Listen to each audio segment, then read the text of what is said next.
Welcome to the Storage Room, where imagination meets unfiltered conversation.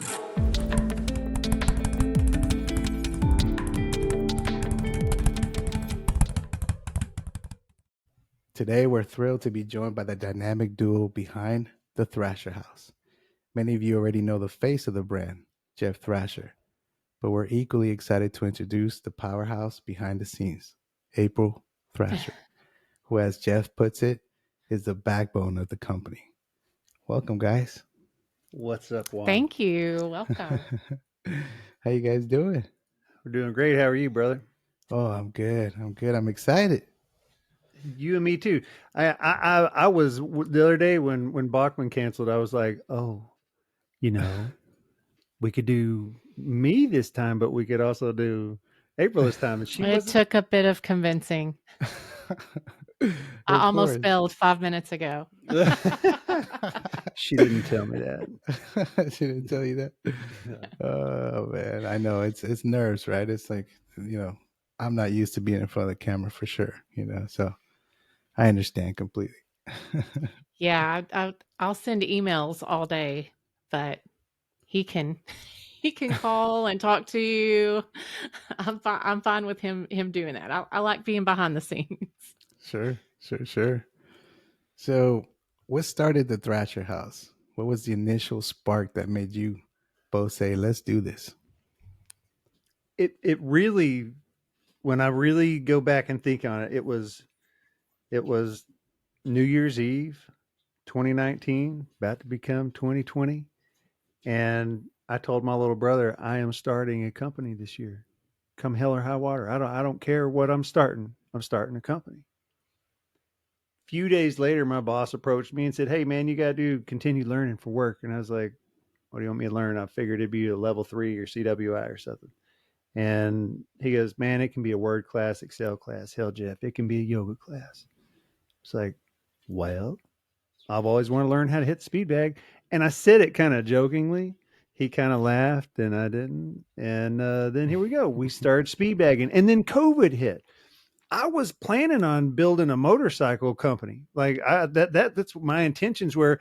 I was going to open up an indoor pocket rocket, little mini bikes, indoor motorcycle racing track. I was going to start a whole new thing. Well, not start one. They're already doing it in Europe. I just wanted to like bring it over here. And then COVID hit and shut everything down. So I started speed bagging. And then I couldn't get equipment because a lot of people weren't making stuff anymore. It was really, really hard to get good equipment. There were only a couple of people who made the type of equipment that Skunk makes or that Skunk was using. At this point in time, I'd kind of started learning about equipment and stuff. And I started making my own. And then some people said, hey, I'd like to buy one. It's like, okay. And then I sold a couple of them. And then April starts doing her April thing because I go by the seat of my pants. And I'm totally one of those people like, we're going to go skydiving. And they're all like, yeah, let's go. And we get up to 10,000 feet and we're like, you brought the chutes, right? And I'm like, I thought you did. Well, April is the total opposite. April's like, before we would have ever even like started planning to take the plane off the ground, she's like, we've got this. And in case we've got this. And so the balance is it's that rocket fuel type thing. I'm kind of the dreamer. I'm the one just, flying by the seat of my pants and never even really intended on doing this. I never intended on selling swivels the way that we have. But if you go back my whole life and ask any of my friends, I've wanted to start the Thrasher Farms or Thrasher this or Thrasher that. But then April, she started a website. Well, it's because following up on what he just said, It's because one day someone sent him a PayPal payment. He didn't know who they were. And he said, okay, I know it's for a swivel. I talked to so many people. He starts going through his text messages. Oh, there's nothing there. He starts going through his Instagram messages, nothing there. And I was like, there's got to be a method to the madness. There's got to be a little organization here. And probably about 5 or 6 years prior, when he wanted to be a photographer, I had started a website for that. Sure. And so I knew how to get a domain and all that good stuff. So yeah, I said, let's just, even if it's not going to be a big store, there's only going to be a few items on there. And because he was making them by hand, there was only one of each. So everything was custom. Everything was different. No two swivels were alike. It And wasn't. we You had to. named You had to them. buy. Yeah, you had to name them. You had We'd to name art. them, but I was like, we need to put this on here. PayPal, they can pay with PayPal. At the time, I think it was just PayPal or a credit card. Just the most basic of websites, Sure. just so we could have a little organization. And man, has it grown since then. Wow. But yeah, That's awesome. I mean, There's a so lot what is about that? those early days. You said COVID. You started bagging or, doing I started that for bagging. I started bagging January 29th, 2020, a day after my birthday. wow. I had. It was a whole thing at work, man. I was told the operations manager. I said, "Hey, Trey said I've got to do this," and he's like, "Yeah, we all got to do it." And I was like, "Okay, well, I'm gonna do speed bagging." And he's like, "Serious?" And I was like, "Uh-huh." He goes, "For your first 30 videos, you should do one of those progression things. Like just record your first 30 videos and then show them how good you get." And I'm like, "That's a pretty good idea. I'm gonna do that." And so same guy, Richie, same guy on day 28, episode 28 of my videos. That's when same guy forwarded me the Mystery Man video. Wow. I didn't know it was going to melt my brain like that. For one, I mean, I thought I was the best. Like Skunk said when he saw Alan's first video, I thought I was the greatest speed bagger that ever walked the planet. And then I saw that video and was like, don't even know what to say. I don't even know what to say. And then it just started growing into this thing that I kind of became obsessed with. COVID was around. So, I mean, everybody was going e-commerce. Yeah. Yeah. By March, Bodie was doing school from home, and we started homeschooling the first time. And he got to work from home. So you had a little extra. I mean, he was working, but he had a little extra time on his hands. But I mean, at this time, we weren't selling Jim Bradley bags. It was just swivels. Mm-hmm. The only thing we had was swivels. Now, it looked like we had a bunch of stuff because literally we would sell these individual swivels. It's like, do you want number 1 or number 2? Because they were different. None of them were quite exactly the same. And and we engraved them. They were numbered. We had a little block, a little spot in with each order, with each product, that you could customize it and you can add a name. So we'd engrave your name. We would each piece had a number and each piece had a date that they were made. And we have handwritten documentation of this. She's got notebook pages of 300 names it's that like are EVO, EVO whatever 12, your serial number then, is. There are people that they've got on YouTube before, and they're like, "I've got one of your EVOs," and they're like, "I've got your EVO 13." I'm like, "Oh yeah, what number is it?" Mm-hmm. I don't even have to ask them their name. I just say, "Oh yeah, what number is it?" And then I'll go to my list and go, "Oh, that's Shane so and so." This was all, he would come up with these ideas, and I would just sort of go along with it. let's engrave, your handwriting's so nice. Let's engrave. And I'm like, yeah, but handwriting and engraving something are two completely different things. I would always get so nervous having to engrave things. But you're right, it's permanent.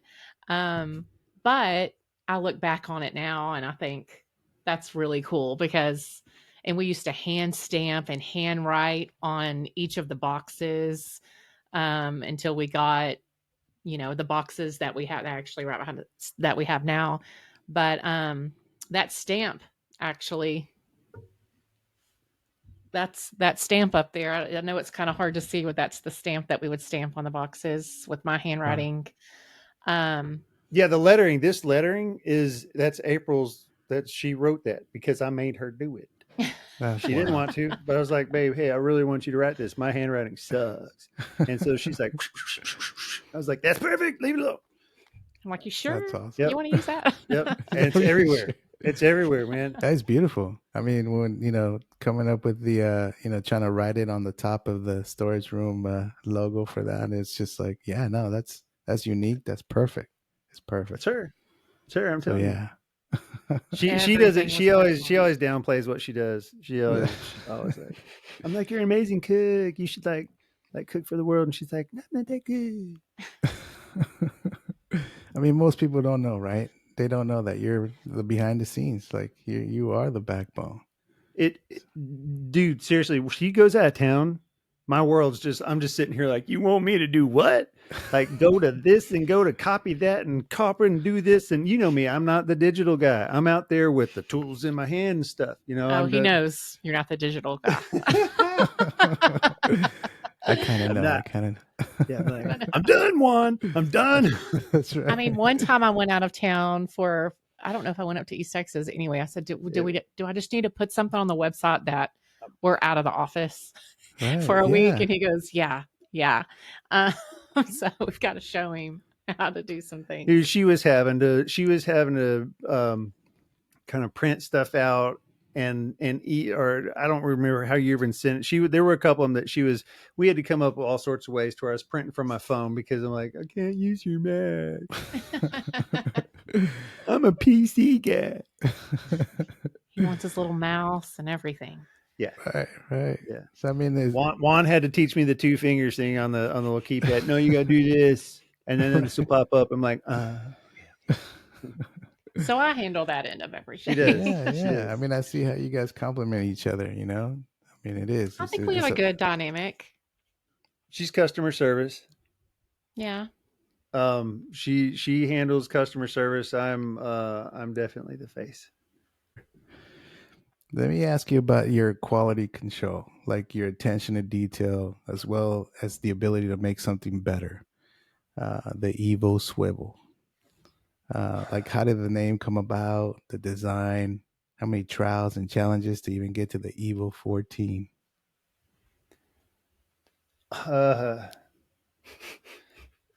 So, oh man, April says it. She heard something the other day that she was watching a show and they were talking about failing, and as long as you can fail forward, as long as you can fail forward, that you're still moving. You're not.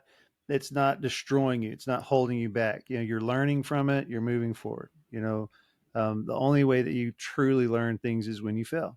We know that with speed bagging. I mean, we fail a million times, yet we still persevere, right? And we teach that to our son too. Right. Because especially as a little kid, I'm kind of getting a little off, but as a little kid, it's hard to make mistakes and not realize, hey, this is making me better. So it's funny sometimes when Bodie has to erase something, and he gets, I always know when he has to erase something. And I'm like, dude, do you know why pencils have erasers? He's like, why? I said, because everyone has to use them. Like, this is good. This is good that you're making mistakes because you'll fix it and then you won't make that same mistake again. It just makes you better. Right. But we definitely know that through our evolution of your swivels. Yeah. So the first ones broke a lot.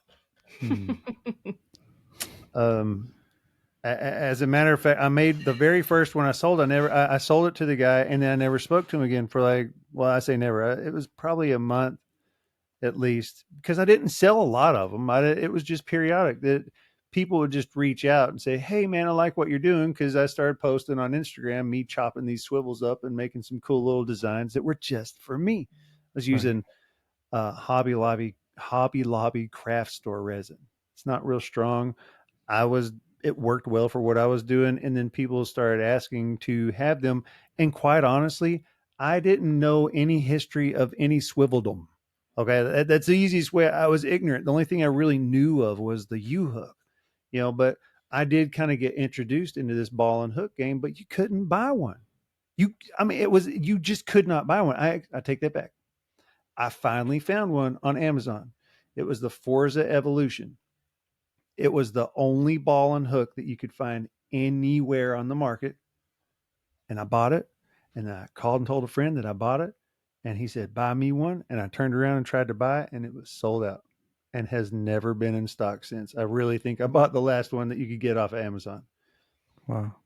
I learned from that swivel, and along the way kind of became friends with some other swivel people and learned from them a little bit.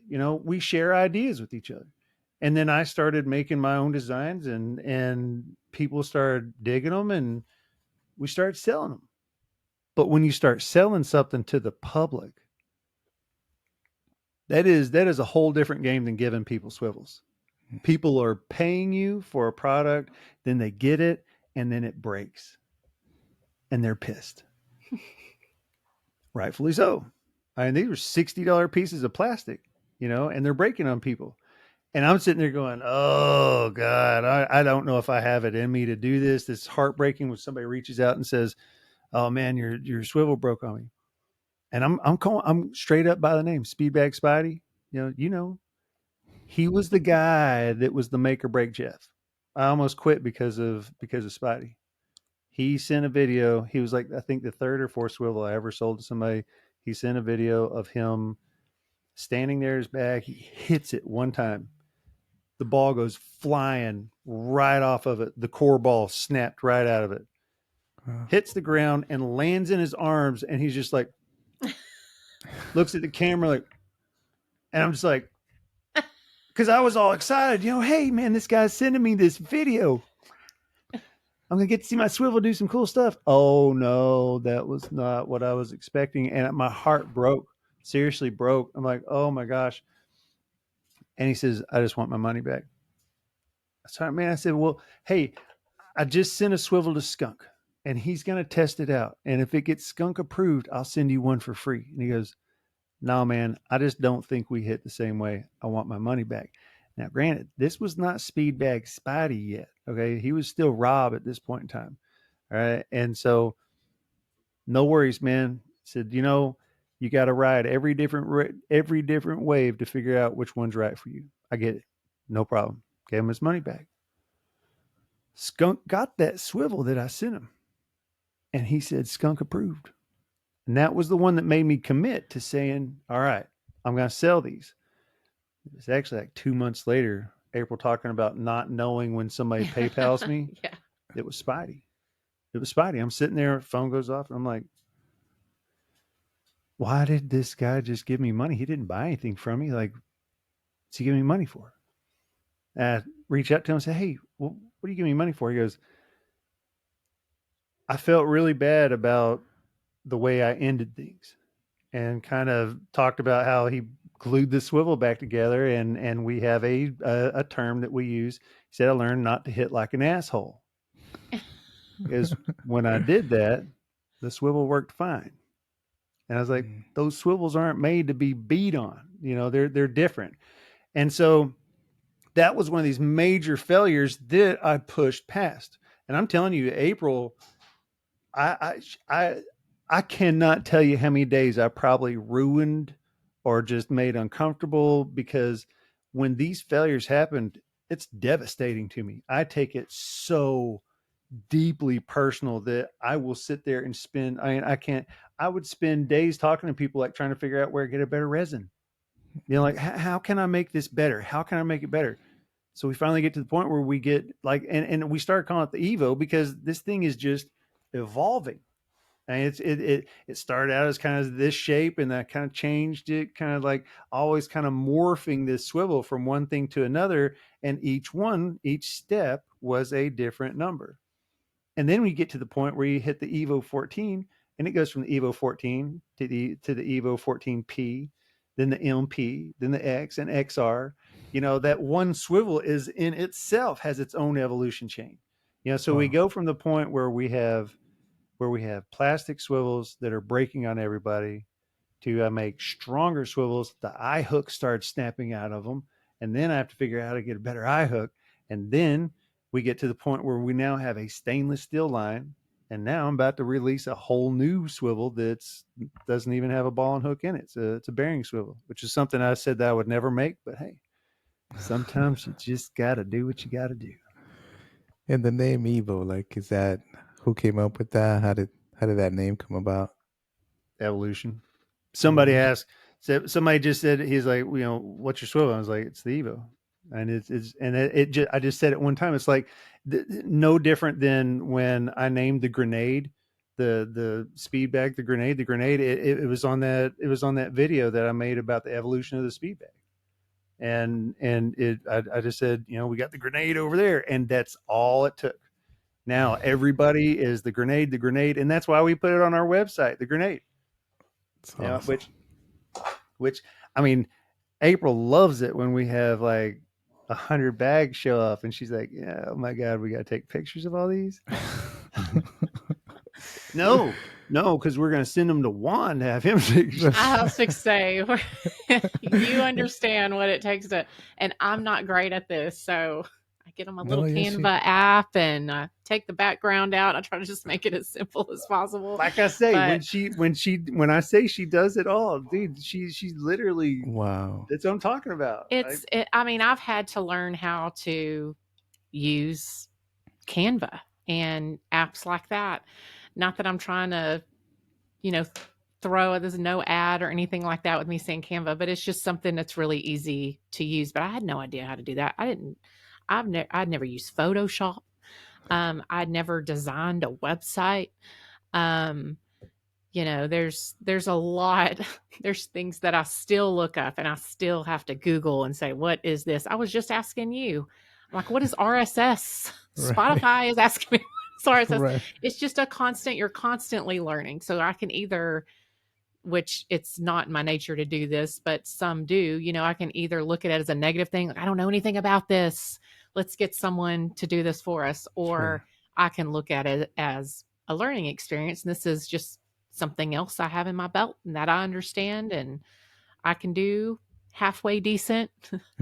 Just the fact that she would take that on. I mean, right. I have people tell me all the time. I mean, we talk all the time, and people say, you should start a podcast. You should do your podcast. And I'm like, yeah, sounds great. On to something else.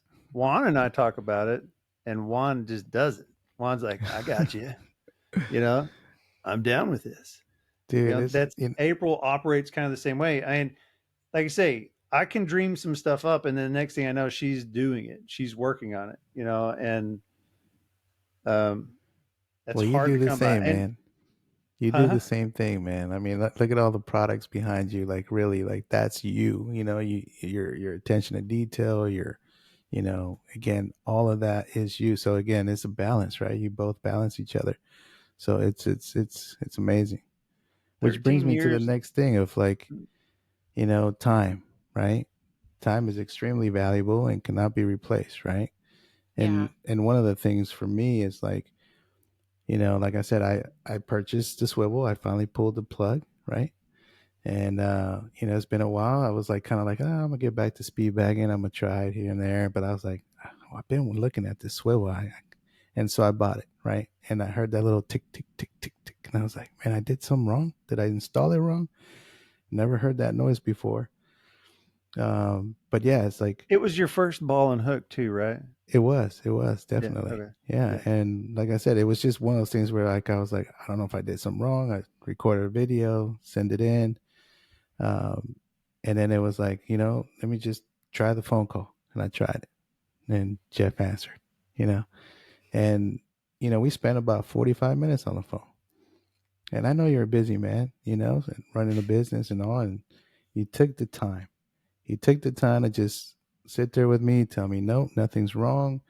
And then you went into like, what's your setup? What do you have? And then again, it was like, you know what?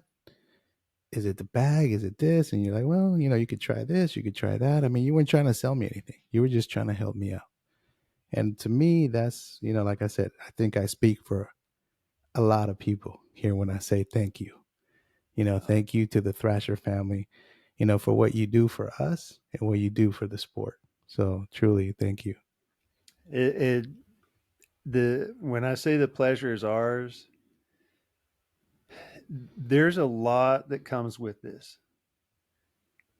But I'm sure April feels the same way. The other day I got on Instagram and I was just flipping through, and there were 8 different posts. And of those 8 different posts, 7 of them had an EVO 14 of some sort on their swivel. Actually, Grewcock was using a 13. So I sit there and watch that, and it reminds me of a conversation I had with Alan Kahn one time. He said, Jeff, I'm going to be honest when I say this, that I love teaching people how to speed bag because I love the way it makes me feel. Some people would see that as kind of a guilty thing, but it's not. He's sharing a joy that he wants to spread to the whole world, because when he does and he sees the joy that they experience, it makes his heart feel bigger. I feel the same way. I know April, she'll hear me come in, babe, you got to listen to what this person said. I get so giddy when people pay the smallest compliment towards what we do. Even your thanking us for a handwritten thank you. We yeah. Good to see it. There it goes. Yeah. A handwritten thank you to show that you're getting something from real people. It is. It's all in the details. It really is, and that comes hand in hand with the customer service. It's like, to me, when I saw that, I was just like, man, it just makes you feel good, right? Yeah, as a customer, right? That they're even willing to take the time to do that. That to me is big, So, thank you.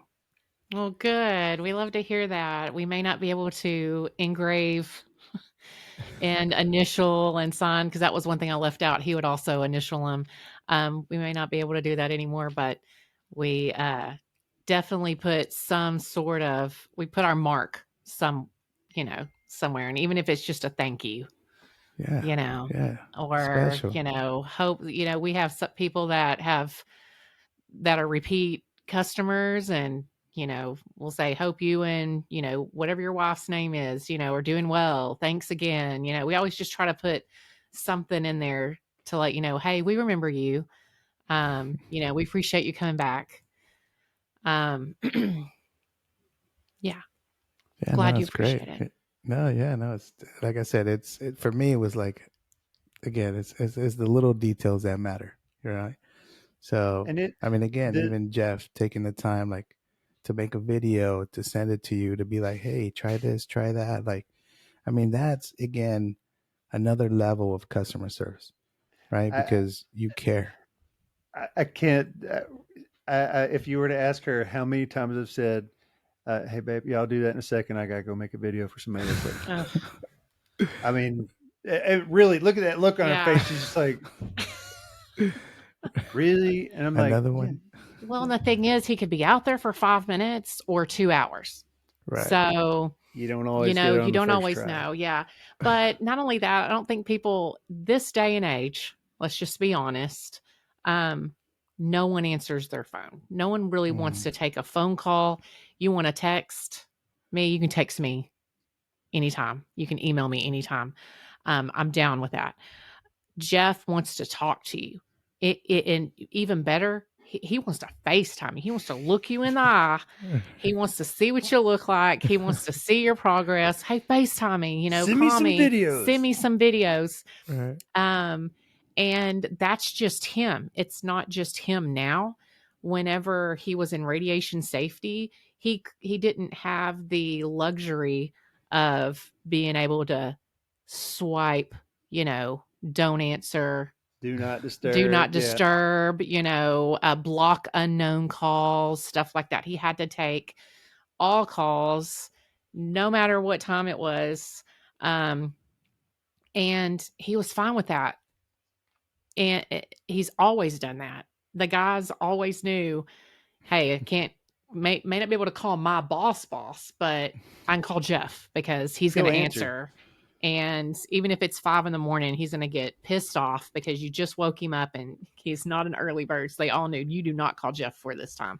If there is an emergency, if there's an emergency, call Jeff. Yes. If it's they would just bypass everyone and just call him because he always answers his phone. And that's just how he is. That's the person he is. So when I tell people, call Jeff, give him a call. I can't tell you how many times I tell, here's his number. And they'll call and they think they're calling the Thrasher House. And they don't realize, no, this dude, even though I try to talk him out of it, he still uses his personal phone. That is his personal phone number. He will answer. He will talk to you. You will get him every time you call that number. You know, and something to be said that when we started the Thrasher House, we weren't trying. I was working a full-time job. This was a side hustle. This wasn't something we were making. It wasn't a hustle. We weren't working that hard on it. It was just we're making a little money. No, it was enough to make money to buy more stuff. It wasn't profit. It was feeding itself. That's all. It was just feeding itself. I didn't get in this to make money. I didn't get in this to be king swivel maker. I didn't get this what I wanted to have was I wanted people to feel differently than I did. I felt like when I did find that there's a speakeasy and on the other side of it is these guys who speed bag, really cool, and I didn't want people to have to know the special knock when they came to my door to go, how do I get that? Well, just go to my website, buy it all you want. And that's what we did. Make it easier because it wasn't easy for you. Nothing was accessible. There were a handful, man. I'm telling you, if you think the speed bag community is small right now, step back 5 years ago on Instagram and it was even smaller. People, and even when you reached out to them, they didn't really talk to you. They were not open to just talking to you. And I'm one of those people. I'm like, I'm leaving phone numbers, and I'm like, hey, give me your phone number. I'll call you. We'll talk. And they're like, no. I'm like, but I talk to everybody. I just want to talk. I want to learn, and it wasn't that way. So what I decided was I wasn't going to worry about making swivels. I did want to make a good, solid product for the community, but what I wanted to see was the community grow. That's what I wanted. And I talk about that. Skunk and I have a bi-weekly call. We didn't actually talk about it the other day. Skunk and I have a bi-weekly call where we call and talk about things that we want to try to do and what we think other baggers can do to attract more attention. We just want to see it grow. Skunk doesn't make money off of speed bagging. Alan Kahn even told me when I got into this, he said, don't do this to make money. Do it because you love it. And that's the only reason why I'm here. Because let me tell you, I can't tell you how many times that I have almost said, I'm out. I'm done. Hell, I can tell you, April has quit at least 3 or 4 times where she's like, fuck you, Jeff. I quit. I'm done with you. I'm crazy. I did just recently. I said, I quit. And I sent him links to every password, to every website. I was like, I'm done. I'm going to find a job. I'm done with this. You can do it all yourself. And I'm sitting there going, I can't do any of it by myself. Or I'll say, we have completely lost our mind. Why are we doing this? Yeah. Why are we doing this? Yeah. Well, they say the crazy ones, right? The crazy ones stay around. And, it's so true because when you love what you do, that's how crazy you are, right? Because you're willing to stay because it is not easy. It's not easy. It's not. And a lot of spouses cannot work together. And we work really well together. I think we work really well together. There are sometimes on the other end of what we just said, there are many times that I'm sitting here in the morning, I'm going through some emails, and there might be a bad email. It doesn't matter, but I'm going through some emails, I'm drinking my coffee, and I'm thinking, man, I'm so lucky. Like, so lucky to be able to do this, to be able to work with Jeff, to be able to, even on the other lines of homeschool, that's not for everybody, but I love it, and not have to work around a work calendar or a school calendar, and we can do whatever we want.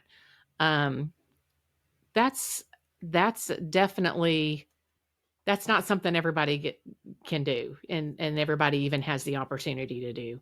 So I know I'm really lucky, in that aspect. But yeah, we do still have moments sometimes that we're just like we have lost our minds. Well, and the other day, this was a prime example of working with one another. As she said, she got an email early in the morning. She told me, this is going to piss you off. She read it, and I went from, hey, I just woke up, to tell me this guy's number. We about to have it out. Okay. And I was hot. She sent a reply. He sent back an even nastier one once he figured. And this is when you can really tell the character of a man, when he realizes he's talking to a woman, and then he doubles down of how big of a dick he is. Yeah. So, well, we'll finish and I'll. So April comes out and tells me this, and I am losing it again. I am. And now April and I get into it because I'm going to send the reply, because I'm going to tell this dude exactly what. And then she's like, no, you're not. No, you're not. And I don't do well with that. I have a disorder where you tell me what to do, I automatically want to do the other thing. I'm like, oh yeah, you say I can't? Well, watch me. We're both like that. So both like that. I was so mad that I wound up leaving. Like, we were hot at each other. I wound up going for like a 2-hour walk. And when I came back, she said, come talk to me when you get back. So I came in, and she reads out what she wrote to this guy. And I was like, all right. I like that a lot. Cool. Fuck with my wife. Get the talents. I dig it. So I was proud of her, because that's not April. That's the first. And we have had some nasty emails. Okay. And not because we have bad products. Just some people are just angry people. And this kind of goes back to our dynamic. Okay. We see, we don't heighten each other's emotions. We're not the type to where if one of us is upset, we're going to be like, yeah. The other one's going to calm down. It's just an automatic response with us. Even today, when she was all worked up about getting on the show, man, I mean, she was like, this is not what she does. This is what I do. And I'm just like, babe, you're good. You're okay. You are good. Yeah. And really, it's that there is a balance between us. There's a good balance, and we play very well on that. And, one of the many things that I absolutely love and adore about him is his fierce loyalty and protectiveness. I mean, if you say anything, if you even look at me wrong, or Bodie, he's, come again. He's gonna handle it. And it's hard to explain sometimes. Just in my shoes, I do all of the customer service. I handle our the Thrasher House Instagram account, and I am a woman in a man's world. Let's just be real. I'm not soft at all. People that know me know that. I can handle it. But whereas 97% of our male customers are nothing but respectful and nice, you still sometimes have those that there's some that I have never even told him about, because I know how he's going to react, and I got it. That's my job. I got this. I don't take it personal. I just look at it like, one of these guys, yeah. Do I want to say, after my thank you so much for reaching out and my nice little email, do I want to put PS, when your balls drop, I'm sure Walmart has some Huggies on sale for you. Yeah, but I don't. This guy, there was not even a problem. It was just 2 emails, very lengthy, insulting emails. And I mean, I told I told him, I was like, we just need to ignore this guy. Like he's one of those. He's one of those little like just annoying little specks. Like just psst, I'm done with you. I'm not going to engage. Um, but like I said, this was the first time that's ever happened, and it was okay. Jeff can blow up on him, or I can handle it in my own way, and I handled it in my own way. And there's I don't want to give away anything, but there's not going to be any screenshots or anything like that taken of that email because it would probably be embarrassing on his end. Sure. It was, but hey, man, act like an I ass, just get treated like an ass. you act like a child. I'm going to talk to you like a child, but Right. I don't let things like that get to me. But it is that's what comes between us. It's stuff like that. I'm like, I got this. I'm a big girl. This does not bother me at all. I'm used to this. And he's like, no, I'm going to take care of this. I'm going to handle it. But I do have to say though, there's also times that they'll complain about something really silly. And I'm like, Jeff, and I'll read in my own, sarcastic tone what I want to reply back. April, erase all of that. I'm going to call him. Just give me their phone number. So I'm not always the best. And when I know I'm not, I'm like, hey, can I send this? And he's like, no, you can't. And there are some people that there have been some people have been like you called about like saying, hey, this, I don't know if this sound is right. Okay. That's what you called for. I've had people call and they're like, your swivel's a piece of shit. And they're sitting there telling me I can't control it. And I mean, they are really hot with me. And I'm like, what did you use before this? A U-hook. Okay. Probably with really bad form. What the hell do you mean by that? Hey, dude, I'm just saying. I'm just saying. Most people who can't control my ball and hook when they get it, they haven't taken the time to learn how to control the ball. They just swing and hit at something and not actually work on control. And so I actually take this person who's at a 10, literally. They will be the hottest, maddest person. There's a couple that I haven't been able to swing back down, but 99% of them, I can take them from here. And they typically get off the phone with me, usually happy enough that they turn around and make an order for something else. That's what always surprises me because that's not the end game. It's just, let's talk, let's communicate, let's figure out what the problem is. Let's find a solution. It's never, let's fight, it's let's find a solution. And then I'll know he's off the phone because ding, ding, we have an order. And I'm like, Jeff did it again.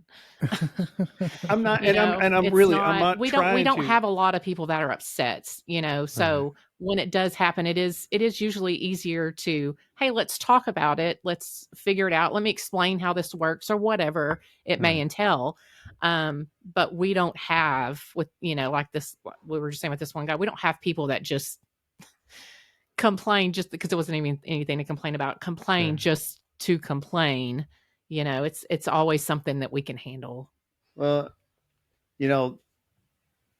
with our customers mean everything to us. They really do. It's the relationships with them that we build that, just like with you, man, you called, you want to talk about something. I'm like, you want to know about speed bagging? And you're actually willing to talk to me about it?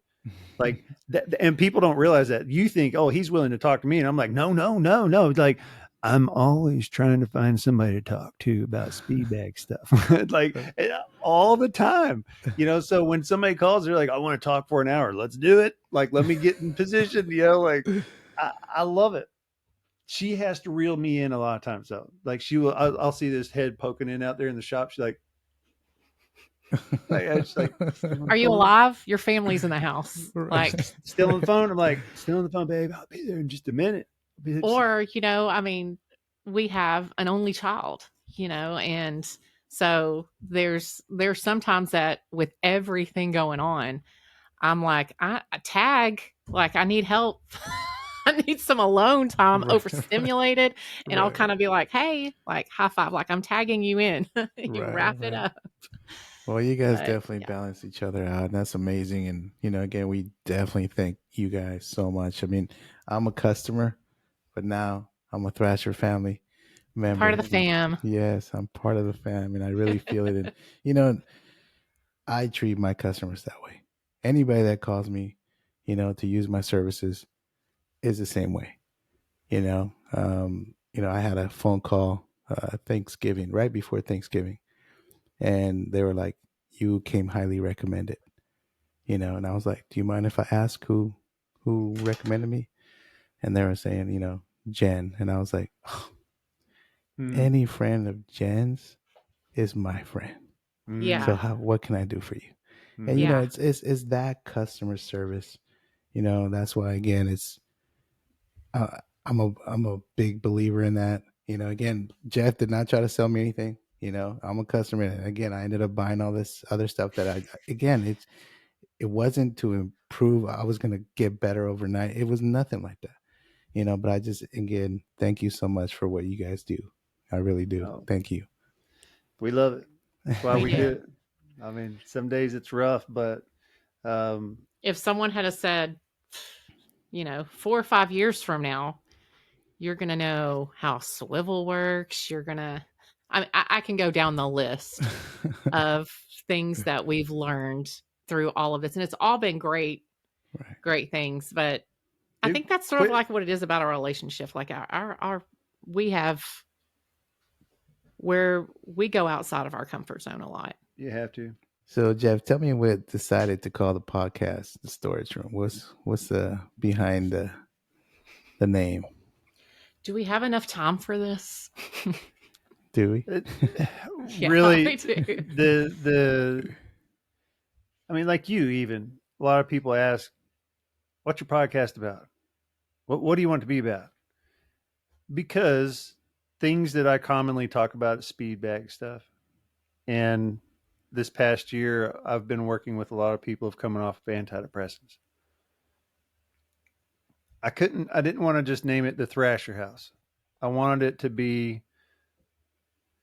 a place that everybody could feel welcome, which was the storage room. It was a place that I grew up as a kid. At my house in Longview, Texas, growing up, we had attached to the carport was a storage room that my parents would hide Christmas gifts or pool chemicals, my dad's tools, and my favorite place to hang out anytime that it was raining. I love the sound of being in the storage room when it rained. It just had a particular sound. I still like being in my shop when it rains because it takes me back to feeling like a kid again. As we got older, it became this place that definitely after my father's passing that we spent a lot of time in there. I spent a lot of time in there secluded from the world because I was I was going through my own stuff, after my dad's suicide. So April spent 3 years in this room with me. Now, when I say in this room, we lived in the house. I mean, we lived in the house, but it was like the moment you woke up, you went out to the storage room. I mean, that's where the TV and everything was, where we hung out, where we lived. And I smoked cigarettes at the time. So that was. Well, just a little backstory. His mom, she would take in anybody. Anyone needed a place to stay. I mean, there's so many of y'all's friends growing up that lived there for different periods of their life. So yes, I came in. We had really new to the relationship, and I was going through my own struggles, and she let me live there. So it wasn't that, we lived in the storage room, but she let me live there, and until we were able, to get our first place ourselves.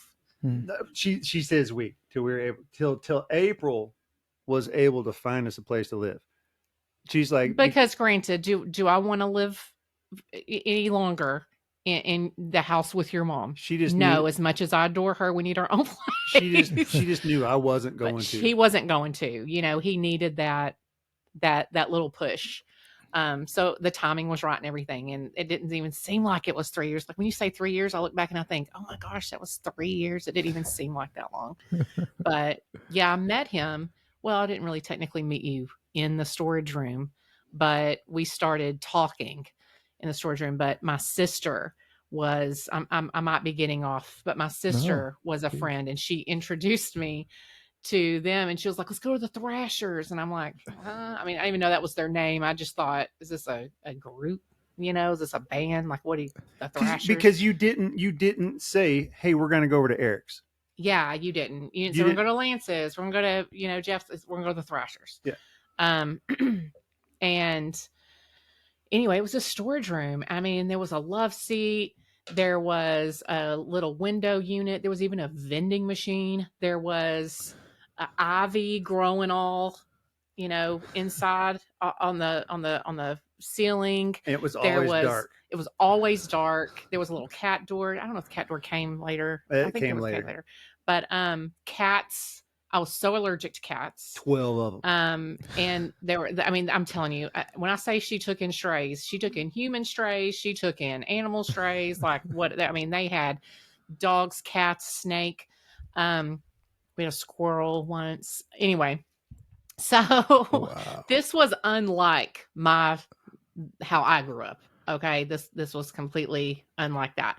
And so, I was just like, what is this? Like, these guys, they just all hang out here, cats and Xbox and whatever, and they can do whatever they want. It was, and that's how it was. But there were so many different types of people that would come in and out of that room, and so many different conversations. Couldn't tell you. Her sister would probably be able to tell you, and April might be able to, but I'm telling you right now, Hannah, her sister, was just some person that showed up with somebody, and then she kept coming back.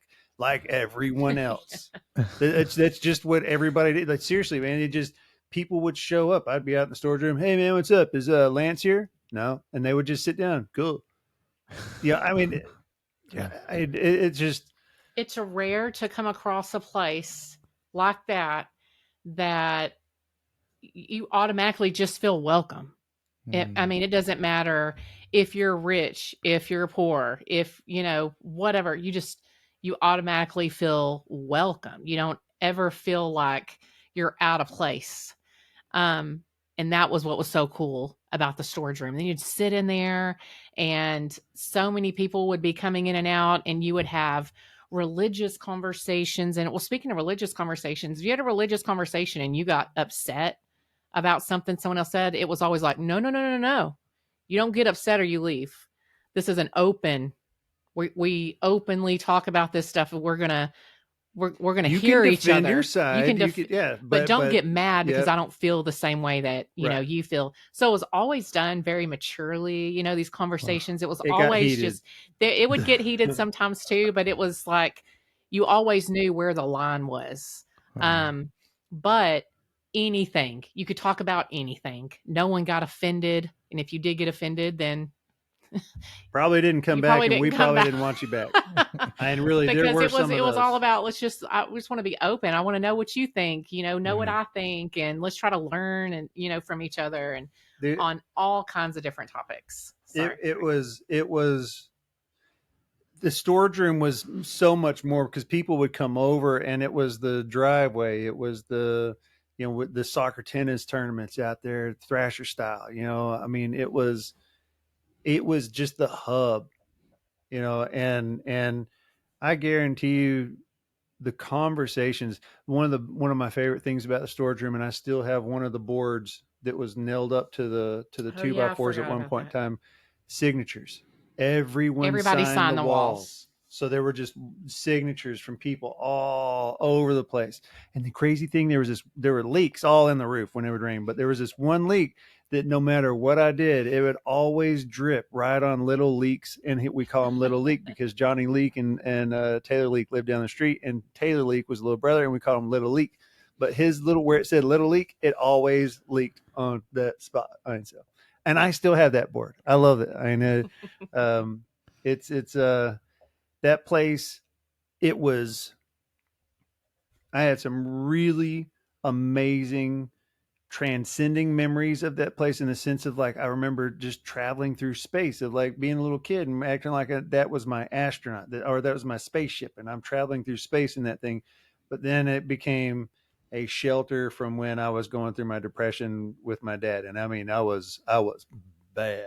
I was bad.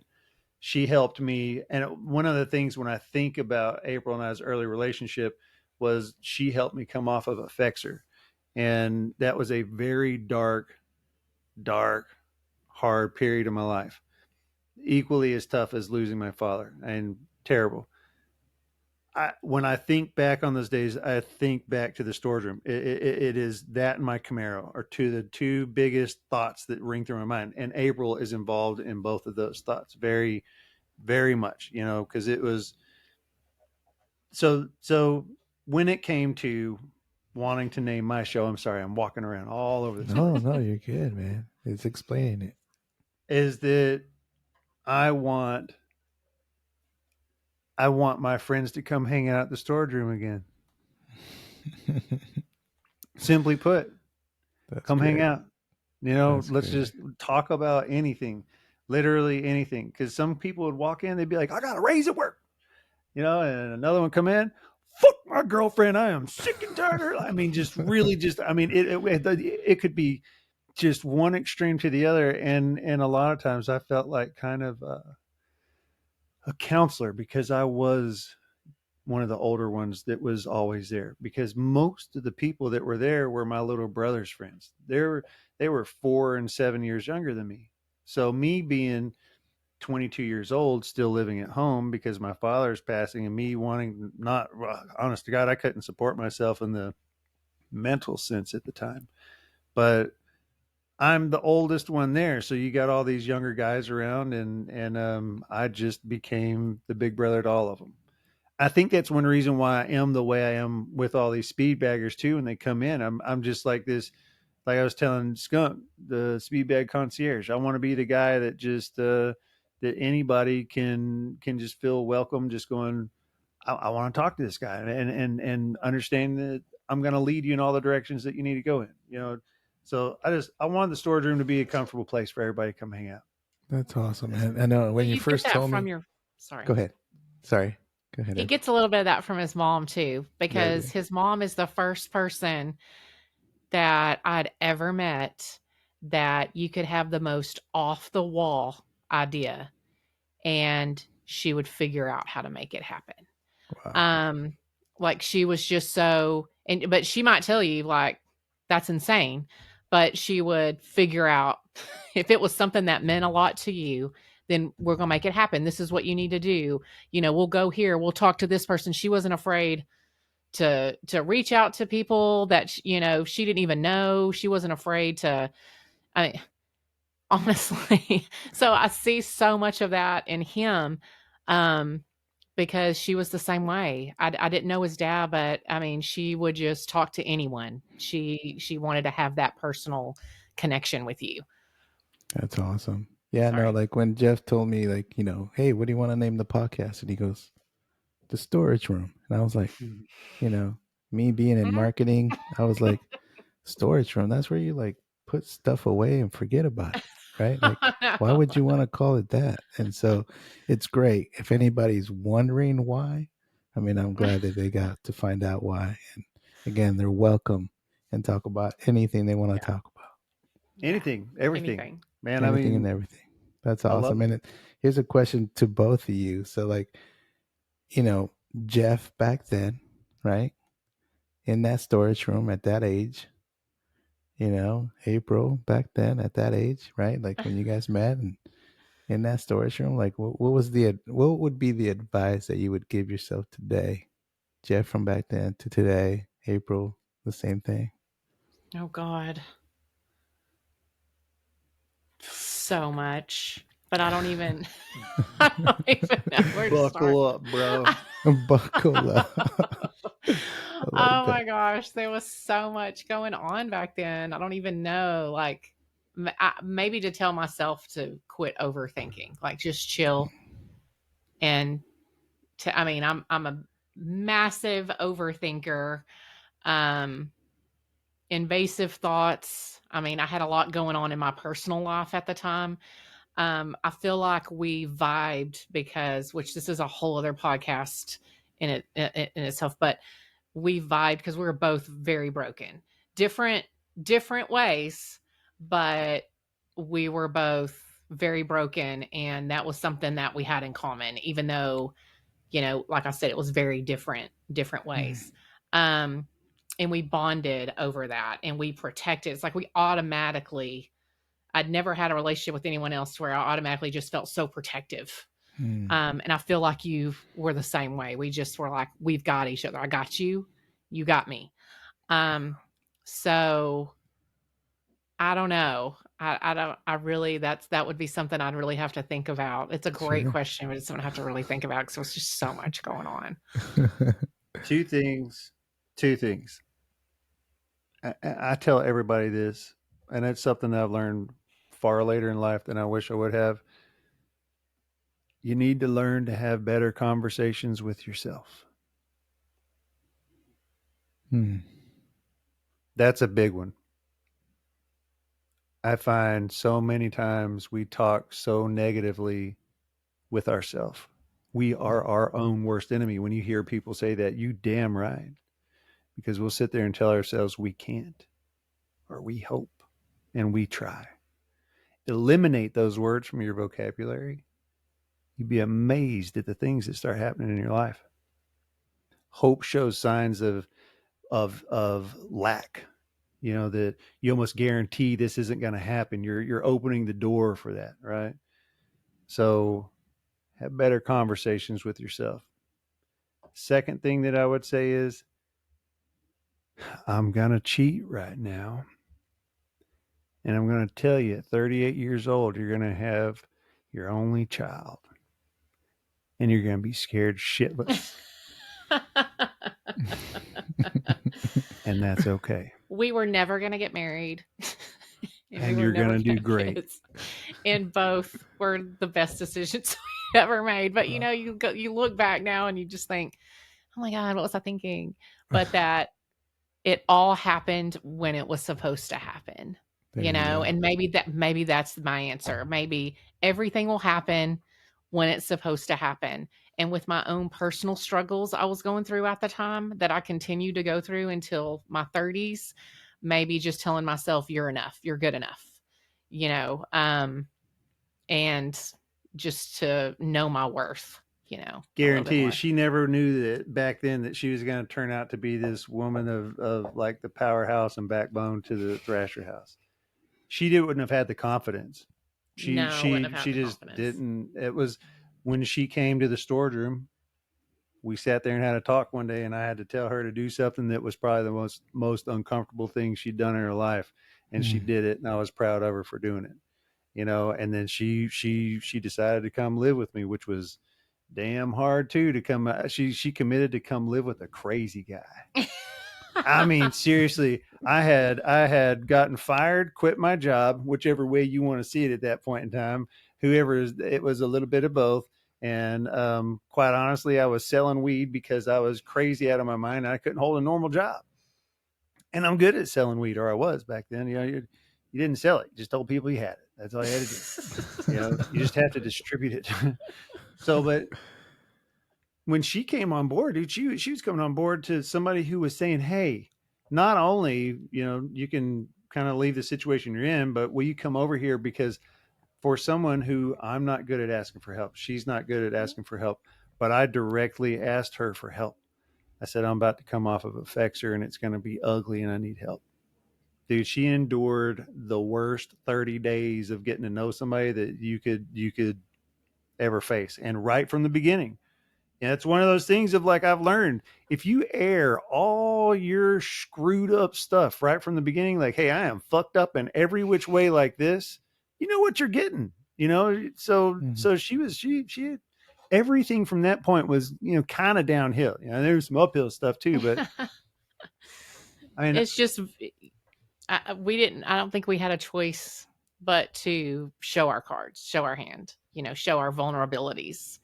And you usually don't do that until you get to know someone a lot better, because you're not comfortable enough to, be that vulnerable. But when you're broken, it's like, hey, Want me right now? This is who you're gonna Right. get. You sure? You But sure? Two broken people don't always make a full whole one, they but we really tried. don't. Oh, But well, yeah, I disagree. it all worked out. It You worked know, out. like, so, the other day I watched the video that you posted, and there is a lot of people that do deal with ADHD, right?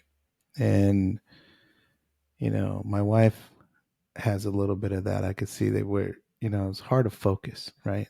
She runs her own business, and it's hard. It becomes really hard to stay focused. But one thing that I didn't know, right, when you said in that video was like that the doctors could prescribe you, exercise. And that to me was like, I've heard people, or doctors say that too. They're like, oh, if you do a little bit of exercise, but they never said I could prescribe you exercise. You if you don't go to one that's willing to write you a script, basically, because what you're gonna, it's not to where you can say, I can take this prescription and I can go to 24-hour fitness and hand that script to them. They say, hey, they said I need to exercise. It doesn't work like that. What you have to do is you your doctor says, I'm writing you a prescription for you need exercise and I recommend this. Okay. When they recommend that, you get to take that to your insurance company. And then when you start buying things that pertain to that, then it becomes coverable under insurance. Yeah, Incredible. but they don't. But But see, it's they not don't make. known. They It's don't. not. They don't make money off that. They Yeah. don't. They don't. The doctor doesn't make money off you going down and getting a fitness thing at the gym. They don't. They don't make money when you go buy an Everlast platform or a Thrasher House swivel. And they don't make money off that. So no, they don't. They don't. No, Big Pharma pays them way too well to tell you that. Way too well. That's a whole other episode. Right? That's a whole other episode. Well, I gotta We're say, not. I mean, We're not friends. Yeah, right. I mean, for me, past the point of having you think about the technique, right? And because when I watch you guys, and I do, like, it's just, to me, it's therapeutic even watching it. My wife thinks I'm crazy to hear the over and over again, but um, it is so therapeutic when you're under that drum. If you need an outlet, you need your own time, just walk away. Some people take a walk, some people read a book, some people listen to music, just try to get away. I mean, I gotta say, finding the speed back under that drum, once you start learning the technique, you really just get lost in it. It is so therapeutic. So It therapeutic. it for the people that it helps, it's extremely beneficial. But what I've found is that it is just like that. You have people who play football and they love football and they hate soccer. And speed bags the same way. You have two people who don't love it the same way. I'm the best coach in the world, man. I can't get her to speed bag to save my life. You know, she doesn't. I It have. does. She has, but it does. It just doesn't draw her in like me. I You can. have to. That's something you have to love Sure. to Sure. get good at. So if you don't love it, but I couldn't not try because of what Jeff does. But I finally had to tell him, like, I go along with all with all of it, dude. But I'm good. I'm Yeah, good. I'm gonna let you be the bagger. and I left it at that Right. because I saw her as a selling implement, and I hate to say it, just that raw of like, I need more women bagging. The Yeah. more women who see, the more women who see other women bagging, the more likely they are to bag. They'll be like, Right. oh wow, this is really neat. I want to learn how to do that. But I wasn't going to force her to do it if she wasn't into it. I mean, Sure. the reality is, I was talking on the one with Skunk the other day. It's like I hit the ball for all of 3 minutes yesterday, and that was it. That was all I needed too. There are times that I don't hit, but there is not an hour that goes by that I'm not thinking about a pattern, where I'm not thinking about a swivel, where I'm not thinking about all of that stuff. Sure. So I mean, I even listen to songs, and I can see it. Like I can see because I mean I'm more of the top of the punch drumming, like with the beats. It's just my music background and all of that. So I like see it. So there were so many times that I was like, April, if you would just try. I remember one time turning on music and it just messed me completely. I was like, no, I can't. I can't do this because it has to be second nature. Like you have to have that muscle memory before adding music. But it is crazy that I listen to songs. I'm like, oh, Jeff, this would be a good song. Like this part right here, you just go wild, but yeah. No, Sorry, I think that's babe. where I started. I started to try to like play towards a song that I really like, or just a song. I made a whole drum like speed bagging playlist, but I started there before I learned the trying to do a technique, and it was just throwing me off, so I get it. I mean, I'm definitely music driven, and if I can get that technique, like the other day, there's a song that I play that's super super slow, and I just started bagging slow to it, like to the point where I'm not trying to go fast. I mean, I'm not fast so at all. So I'm still learning the technique, but it just felt so good to just do it to the feeling of that music. So that felt Well, and really good. sorry. no, There's a lot of people who think you have to go fast or Right. you're not good. Right. And I think that's so ignorant because just learning and going slow, I'm like, this is harder. Right. This is to me harder than just going Right. going crazy. you're developing control. Yeah. I mean, it's when you're developing control, it's a different thing. So some people find it really easy. Some people find it a little bit more challenging. Some people want to just go up there. I have had to tell some people just go up there and wail on it. Just before you feel like you need to go slow, go as fast as you think you can, and then once you get that out of your system, let's go back to basics and work our way Right. back up.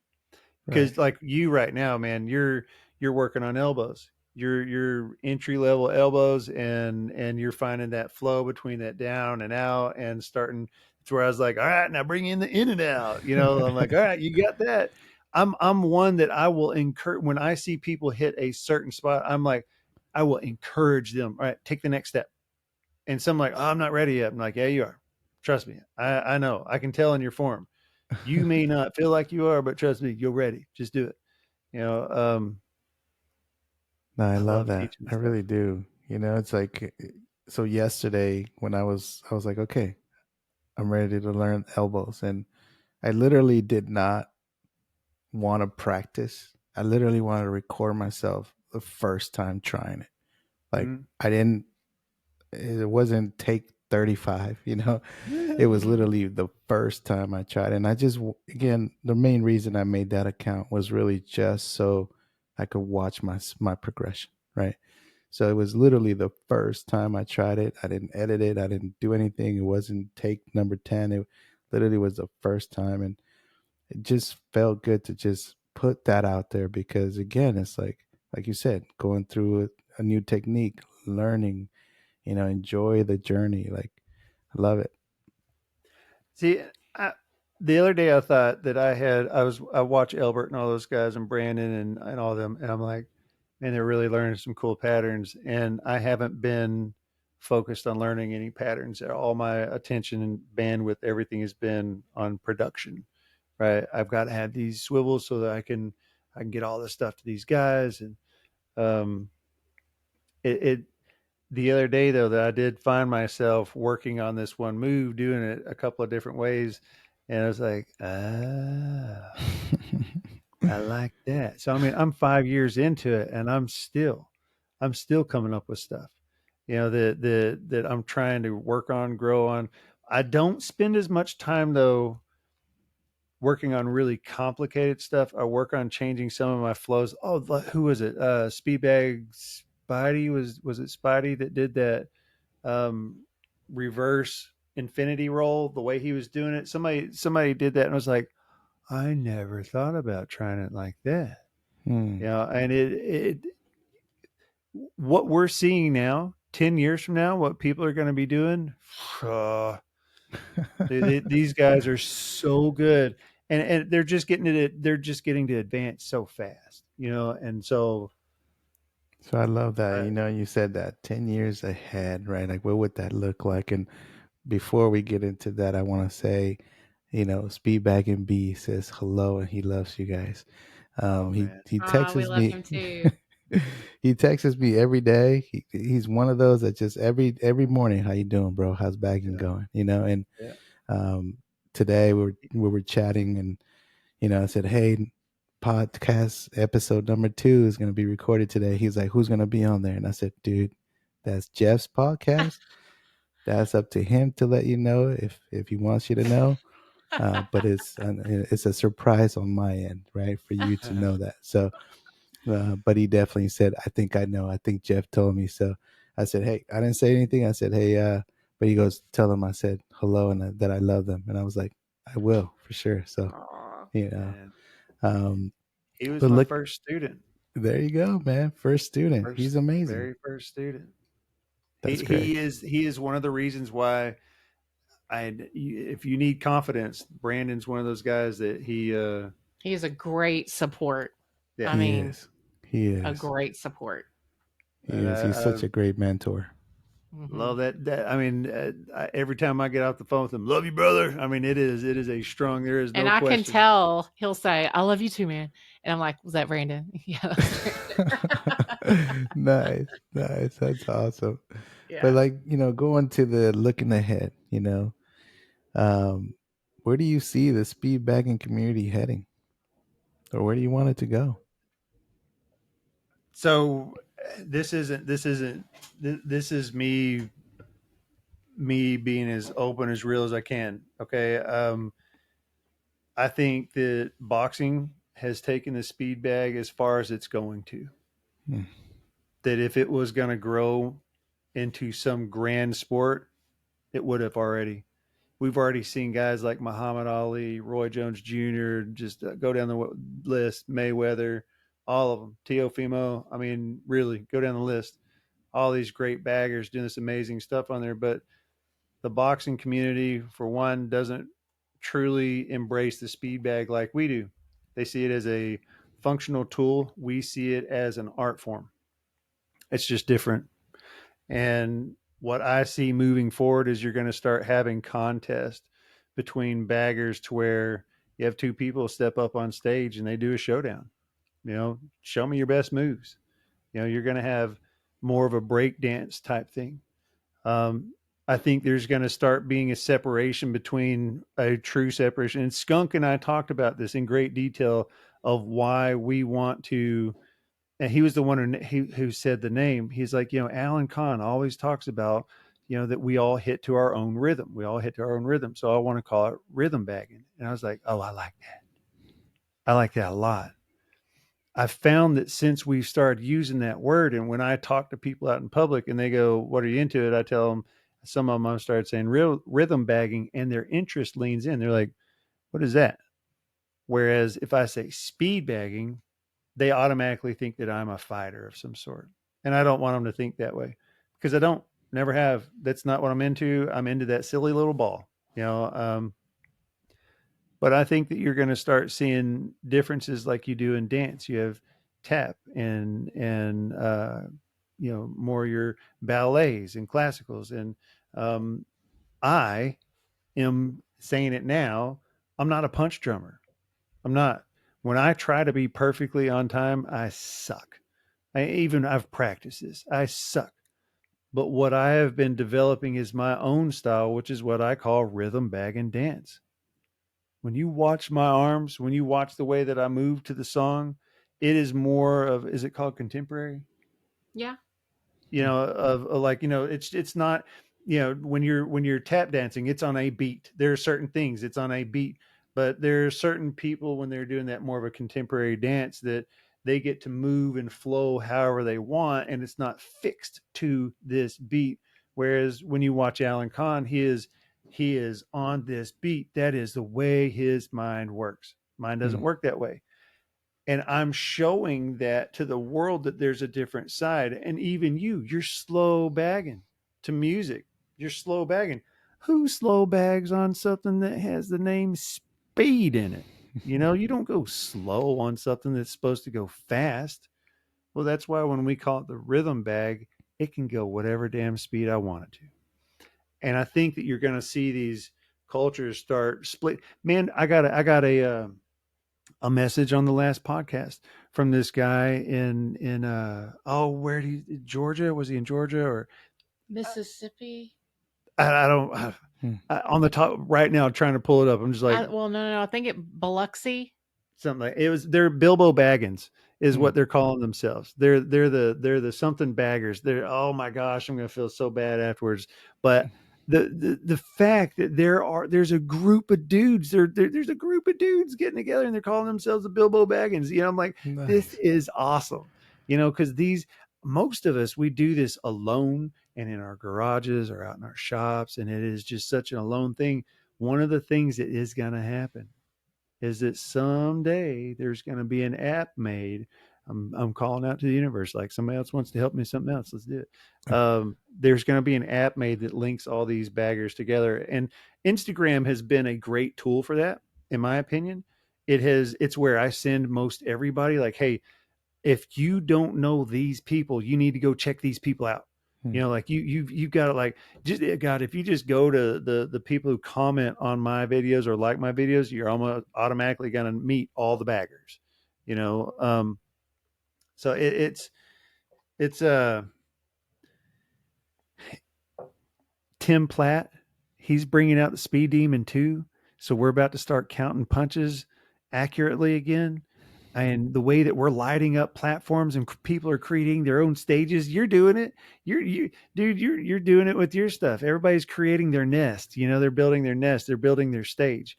And it's one of those things of like, I know I did not invent this. As a matter of fact, when I first met Tommy T, he and I were talking about some stuff, and he told me, he goes, yeah, I did a video kind of similar to that, was from Imagine Dragons. And I went and checked out I didn't even know, and it was like this black light and a really cool setup that he had. And I was like, dude, that's really cool. Cause I was already doing some of that stuff, like I thought that I was the creator of this. I thought nobody else has done this in history. And I see this guy. And then you learn about Art of the Bag, the movie, and you start looking at Doris DeGreen 100 years ago, doing things that we all thought that we invented, and doing it both handed at the same time and making skunk look maybe not as skunky. You're like, this woman is killing it 100 years ago. We all, like me, I didn't invent the swivel. I didn't invent nothing. I took what I had in front of me. I worked with it. I figured out a way to get it to everybody, at a fair price and a good piece of quality equipment. And at the Thrasher House, we ain't stopping. We're just growing. We've got our man. 10 years from now, I have no idea where we're going to be, but it's going to be badass. That's the only thing that I know, is that it's going to be, we've got a good team. And man, when you do good things for good people, you get stuff like this. You get some guy who says, dude, yeah, you want to do a podcast? Watch this shit. I mean, seriously. It takes so much more effort to just be happy and positive and put that out there than it does to be angry. It takes so much effort, so much thought, so much energy to put out negativity and be angry. So that is something both of us have the common sense enough to understand. And also, just if you put that good out, you're going to get it back. Right. I mean, that's what you're putting out there. That's right. And so, I think that's why so many people reach out to him and, we're so comfortable with him, because it's no negativity. I'm just going to support you. And I actually liked how you said you like to call yourself the concierge. I'm like, that's actually a really good name for you because Man, concierge. you tell Concierge everybody mentor. the speed bag concierge. You tell everybody where to go. I redirect everyone. Yeah. You know, like, oh, you want to do this? You talk to that guy. Yeah. You know, here, That's funny. Brent, the guy up in Canada, recently was asking me for some stuff, and I was sending him. He was asking me different questions. I was like, "Here's a video. Here's a video. Here's a video." Because I'm just going to my YouTube channel. I'm just like, I've already made one for that. You know, here you go. And he's like, "You literally have a video for everything." I was like, "Pretty much." I get Love it, asked a lot man. of questions. And I get tired of answering it multiple times. Yeah. You know, so I just start sending videos like that. No, I love that, man. And like, tell us about the new exciting projects in the works. Like, I see the blue marble custom drum, the Thrasher House frame on the website. Like, what other it exciting Aren't projects? those frames awesome? Those frames are awesome. I mean, it's funny when I asked Jeff about, like, dude, how did the logo of the Thunderbolt came about? And he was like, oh, wait a minute, and he like walked me in Showed you. video, and he walked me, and he goes, let me show you. And then it's like you put these two pieces together. He goes, these are the pieces that are throwaways, but he goes, like, you put these two pieces together of what I need to make. And he goes, it's the Thunderbolt. Brilliant. Yep. Yeah. It I mean, everything that we from that logo to the Thunderbolt, the one that's in the bottom of the window right now, that I drew that. So everything that we have has got some type of really strong connection to it. I think that you brought up earlier about me having a lot of guys that would stand up and they talk really highly of me, and they don't know how much that means to me, because I do the same for every single one of them. And when I say welcome to the Thrasher family, it's real. I grew up with a mom who plays foreign exchange students, so we literally had people from around the world live with us. I am used to hearing different dialects, different languages, different just ways of life, and I talk to people every day all around this world. When I first started speed bagging, the world was this big to me. 5 years later, my reach and communication is literally around the world. I mean, when you see people take screenshots of your swivel in Brazil, or somebody sending you video from Dubai. Yeah, I mean, the world, is it's weird. It's like this. My world was really small, but now my world is so big that it's actually made the world feel small. It's like it's connected. It's like I don't know. It's this echo effect of you put that strong positive energy out there, the universe hears it. It's like, let's dance. Man, you're connecting the dots, man. That's what you're doing, dude. And I love it, man. I totally love it. Um, so let's see, like, what's the one thing that you do that drives April absolutely crazy? If I were to just say one, What? just real quick, because I do a lot of shit. I do a lot of shit. And I'm sure I got one for her too, but or that she has for me also. But so, dude, I guarantee you, it is. And we've had to learn to deal with this. I'm bad about not answering when she wants an answer, or we will talk about something and she will start walking down the hallway, and I'm still sitting there spinning my wheels about it, and I start going, yeah, and she's like, what? I can't hear you. I'm on the other side of the house now. Yeah. Or she's walking out of my shop and I got the exhaust fan running. She's like, I cannot hear you. It's like, and so I actually told her, I said, I watched something the other day about agitated nerves, how they don't have to really be hit really hard. Once a nerve is just agitated, it's like really pissed off all the time. You're not really doing anything to it to be at a 10, but it's just like an angry nerve that's at a 10. So April was an angry nerve because I've agitated it so many times that when I bump that thing, it takes it right to a 10. And I'm telling you, she turned around the other day when I did that to her, and she's like, and I mean, I thought she was just going to rip my face off. And I'm like, I mean, seriously, this is the face that I got on, and she's just like, and I'm like, I was like, listen, babe, you're an agitated nerve right now. And then I explained it to her, and she's kind of like, that makes sense. Yeah, he answered that for me. So that's the or one, even right? just a side, if we're having a serious discussion, it's something that I have to bring to his attention or something I want to talk to him about, whether personal or business. And I'm just like, vomiting all of this information, maybe emotion, whatever into this conversation. And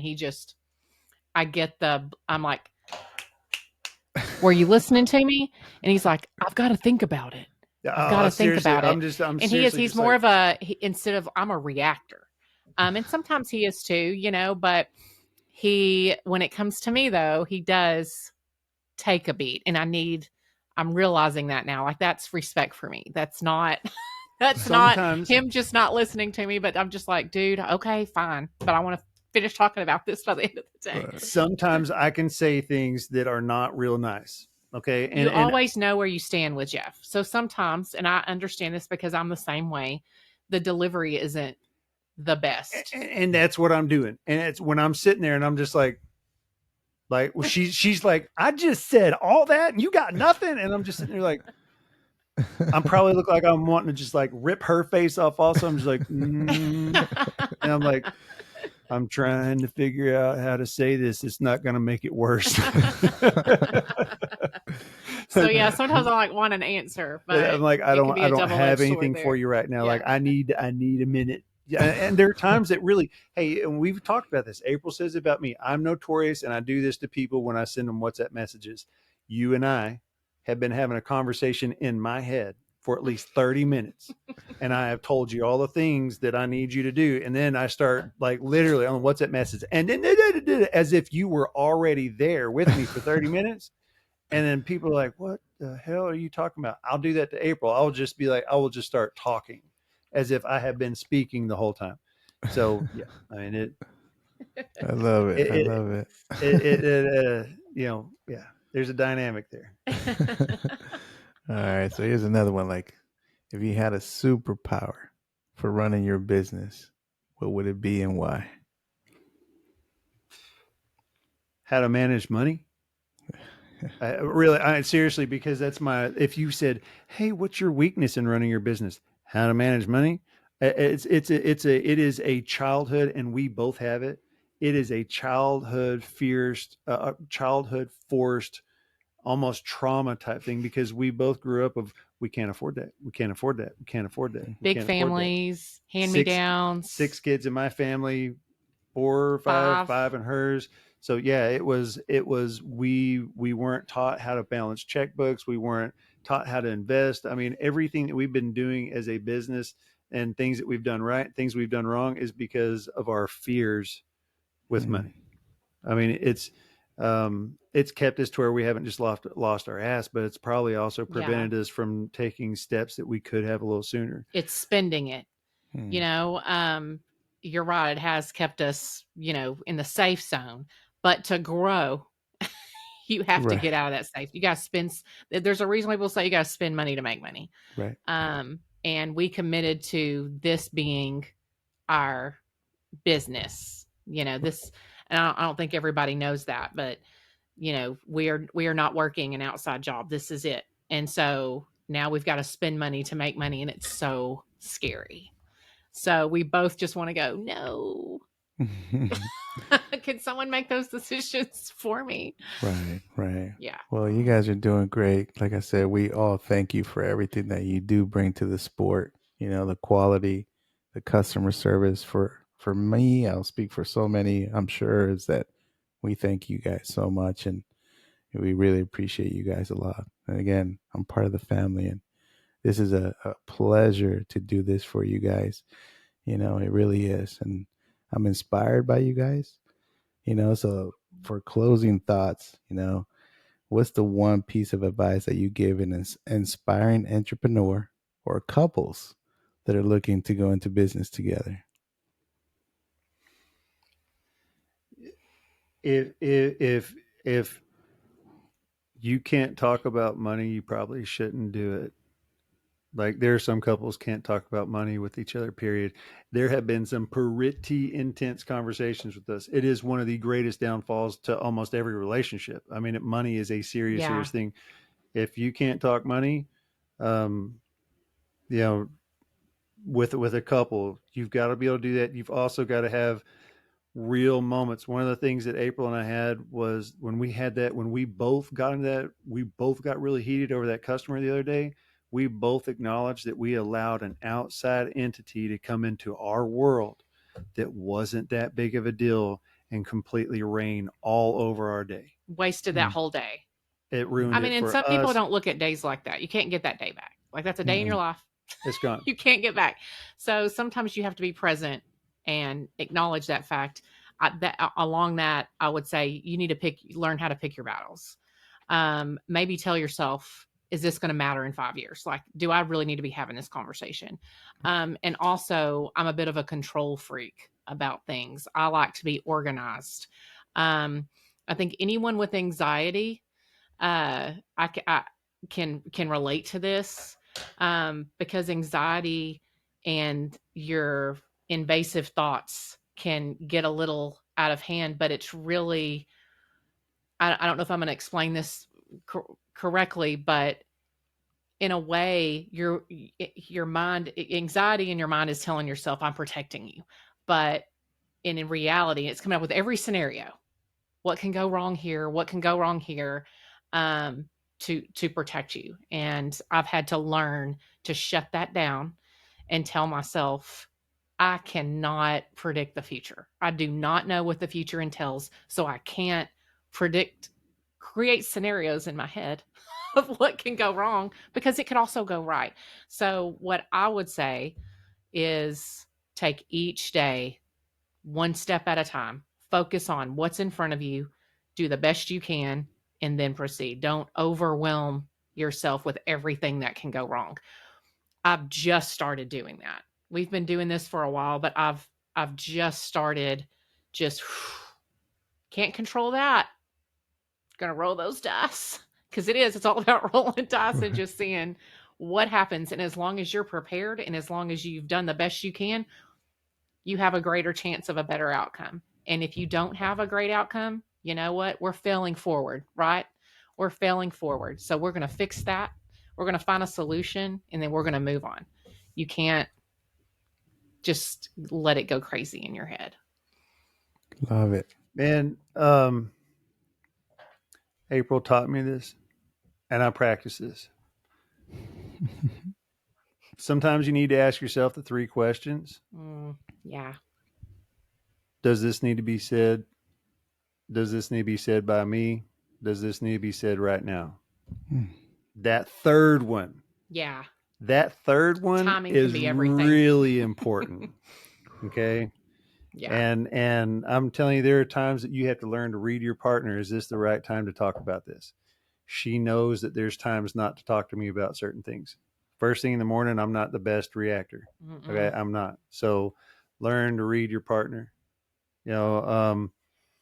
Also realize that money is currency. Your self-talk, the way that you work with all this stuff, if you have to see that money it's just a form of currency, and the way that your relationship is with that currency is going to determine how things play out in your business life. And you can have the best business idea in the world and it can still fail. I mean, one thing you got to do is get up and listen to guys like David Bayer, go for a walk in the morning and listen to them talk about, mindset, positivity, creating from the fourth dimension, not just thinking that this is all there is. This is not all there is. There's so Find much. your mentors. Yeah. Yeah. So, I mean, one of the things that I find with speed bagging, my goal for you and every person that I help teach, my goal for y'all is every one of y'all to be better than me. That's my goal. I ain't here to wear no type of crown or anything. I'm here to help you guys. There's no succeed. ego. There's no I started this, I did this first. There's none of that. It's how can I make you better? Yeah. How can I help you enjoy this as much as I enjoy it? How can I provide you with the equipment that you need, to get the fullest experience, out of this? Yeah. Love it. Love it. Love it. Well, again, We could go all day, man. yeah, no, this is amazing. Thank you so much. I mean, it's an honor to sit here with you two and get to know you two and be part of the family. It really is. I mean, thank you. Thank you. Thank you. Appreciate it, brother. Thanks for having us. And thank y'all for having me. Oh, absolutely. Baby. Yeah, absolutely. Everybody gets to meet April now. Yes, they do. Remember, don't piss her off. That's right. Thanks, you guys. I got to deal with Appreciate her it. then. That's All right. right, brother. Thanks. Thank you. Bye. Later, bro.